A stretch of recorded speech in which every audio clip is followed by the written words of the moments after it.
हज़रत खालिद बिन वलीद रज़ियल्लाहु ताला अन्हो इस्लाम की वो तलवार थे जिन्हें हजूर सल्लल्लाहु अलैहि वसल्लम ने सैफुल्लाह का खिताब दिया था। आपने अपनी ज़िंदगी में 100 से ज़ायद जंगें लड़ी और हमेशा अपने से 4 गुना बड़ी फ़ौज से टक्कर ली और कभी शिकस्त का सामना नहीं हुआ। आपका शुमार दुनिया के ज़हीन तरीन जर्नैलों में होता है। आपके वालिद बनु मखज़ूम कबीले के अमीर तरीन सरदारों में से थे, जिनके खजूरों के बागात कई एकड़ तक फैले हुए थे। आप लंबे कद, कसरती बदन और बारोब शख्सियत के मालिक थे।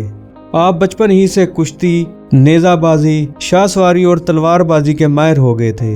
जब इस्लाम की रोशनी मक्का में फैलना शुरू हुई तो खालिद बिन वलीद सख्त मुखालिफ थे।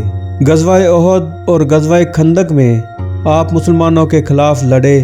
इस्लाम दुश्मनी में आप इस हद तक बढ़ गए थे कि मुशरिकीन मक्का आपको अपना लीडर मानते थे।